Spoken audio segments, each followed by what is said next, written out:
자, 잡혀가시는 예수님이라고 설교 본문을 정했는데요. 우리는 지금 이제 사순절 기간을 보내고 있잖아요.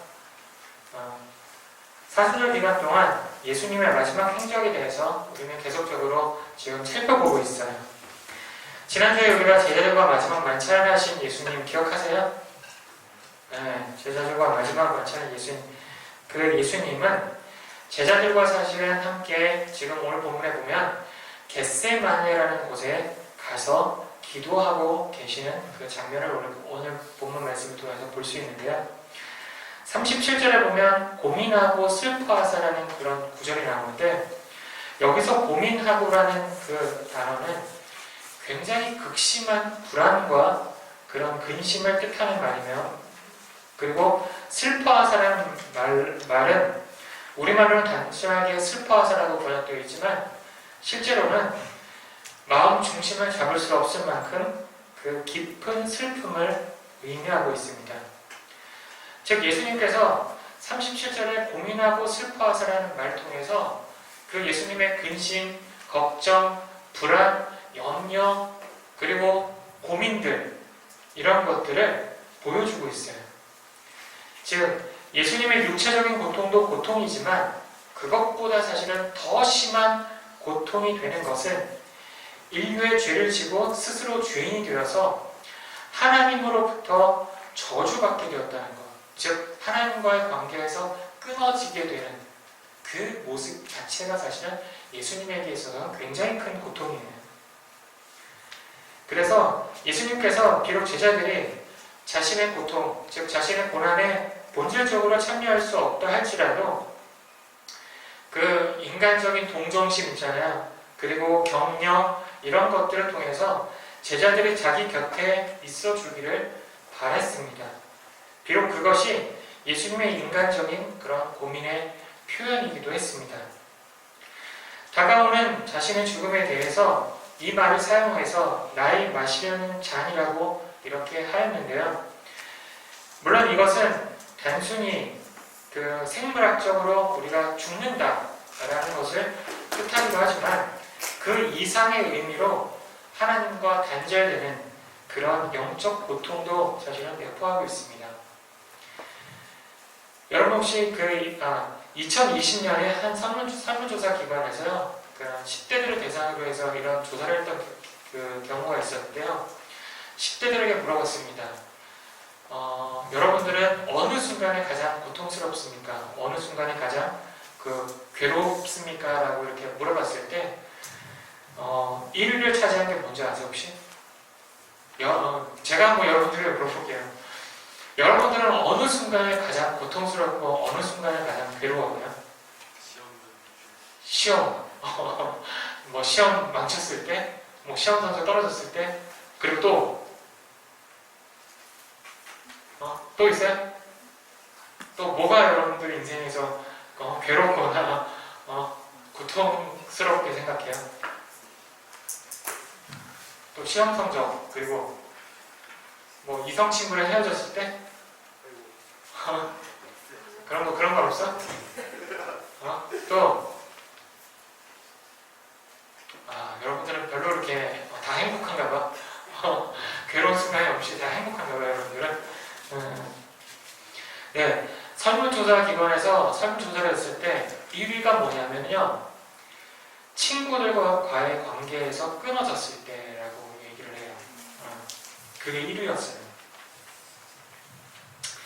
이와 마찬가지로 친구들과의 관계, 즉 예수님께서도요 하나님과의 관계였잖아요. 정말 하나님과 너무나도 친밀한 관계였잖아요. 그런데 어떻게 될까요? 십자가에 못 박히는 그 순간에 어떻게 돼요? 그 하나님과 관계에서 단절되어 버려요. 왜? 예수님은 우리의 죄를 위해서, 우리의 죄를 대신해서 십자가에 달리셨기 때문에 우리의 죄가 결국은 예수님께로 간 거예요.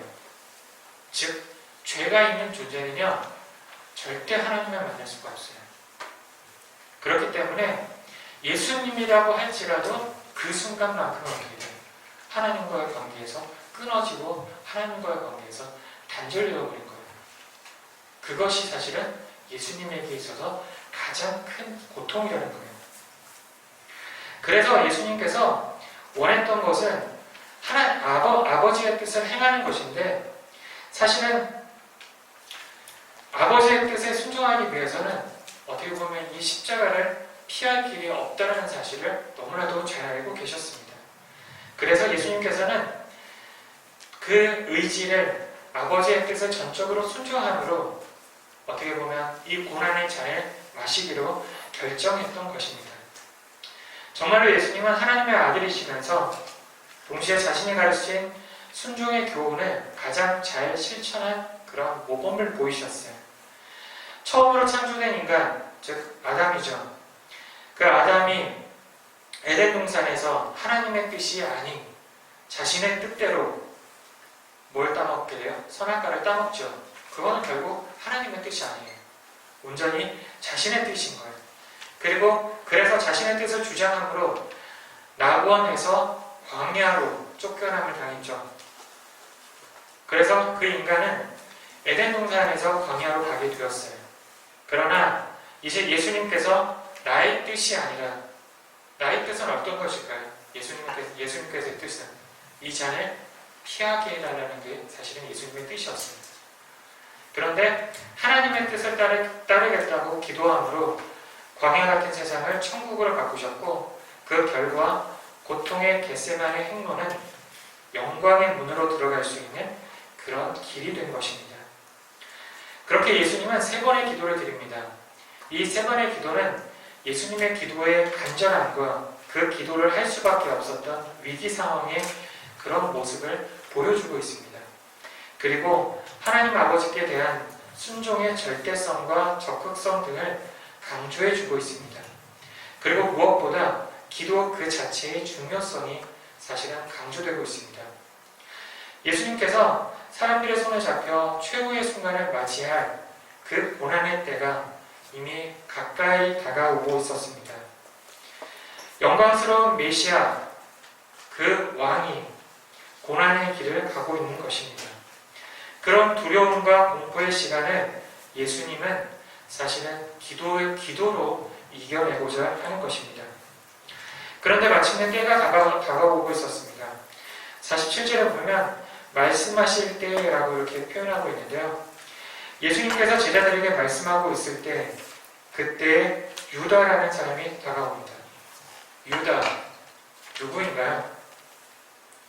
바로 성경은 12 중에 하나라고 이렇게 이야기하는데, 우리가 너무 잘 알고 있죠?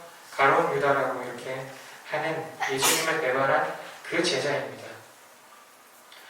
예수님을 잡으려고 사람들이 몰려왔지만 예수님이 만약 할 수만 있다면 사실은 이 자리를 피할 수 있었습니다. 우리가 그동안 예수님께서 어떤 능력을 가지고 있었는지 알고 있죠? 충분히 이 피할 수 있는 그런 능력이 있었습니다. 사나운 파도도 예수님의 한마디에 잠잠해졌고요. 물 위로 걸어 다니기도 했습니다. 완전히 정말 슈퍼맨 같은 그런 모습이 보이기도 했습니다. 사실 이 정도 능력이면 사람들이 잡으러 올 때 이거 피할 수 있는 그런 능력 가지고 있었겠죠. 정말 쉬운 그런 모습이었겠죠. 그런데 예수님은 이 상황을 피하지 않았습니다. 왜 그런 것일까요? 그것은 성경의 예언대로, 즉 하나님의 뜻대로 행동하기 위함이었습니다. 이사야 53장 5절에서 6절을 보면 그가 찔림은 우리의 허물 때문이요 그가 상함은 우리의 죄악 때문이라. 그가 징계를 받음으로 우리는 평화를 누리고 그가 채찍에 맞음으로 우리는 나음을 받았도다. 우리는 다 양 같아서 그릇 행하여 각기 제 갈 길로 갔거늘 여호와께서는 우리 모두의 죄악을 그에게 담당시키셨다. 라고 이렇게 기록하고 있습니다. 즉 예수님은 충분히 그 상황을 피할 수 있음에도 불구하고 오직 하나님의 계획, 즉 하나님의 뜻대로만 움직였던 것입니다. 예수님께서 우리의 죄를 위해 대신하여 모욕을 당하고 놀림을 당하고 이제 십자가에 달려 돌아가시게 됩니다.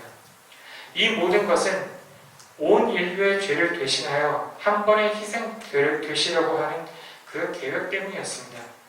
그렇기 때문에 이 모든 상황 속에서는 하나님의 인도하심이 있다고 생각했고 그에 따라 자신이 짊어지고 가야 할 삶의 무게를 기꺼이 지고 가신 것입니다. 오늘 본문 말씀을 보면 유다는 예수님을 보며 입맞추게 됩니다. 유대인들에게 입맞춤이라는 것은 존경과 사랑을 표시하는 그런 일반적인 인사법이었습니다. 그런 정상적인 인사의 형태인 입맞춤이 어둠 속에서 어떻게 보면 체포해 이 사람을 꼭 잡으라라는 그 표시로 사용됨으로써 그 입맞춤이 배신과 위선의 그런 상징이 되고 말았습니다. 사람들은 이제 예수님을 잡았습니다. 예수님은 순순히 그들의 요구에 잡혀갑니다. 어쩌면 도망칠 기회를 엿보지 않았고요. 자신을 잡으러 오는 무리들을 향해 변명하지도 않았습니다. 예수님께서 이렇게 하신 이유는 바로 하나님의 뜻대로 움직이기 위함이었습니다. 죄인으로 살아갈 수밖에 없는 우리를 대신하여 예수님께서 십자가 처형을 당하셨습니다.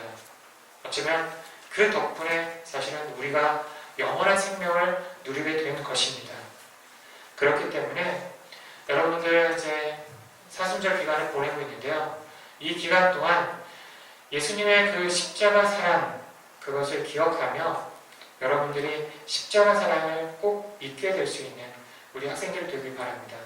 그러므로 말미암아 우리는 이제 더 이상 죄인된 신분이 아니라 그 예수님으로 인해 의인된 이제 죄가 없는 그런 상태의 신분으로 변화되는 우리 학생들이 되길 바라고요. 무엇보다 예수님처럼 그런 아름다운 삶을 살아갈 수 있는 그런 우리 학생들이 되길 소망합니다. 함께 기도하시겠습니다.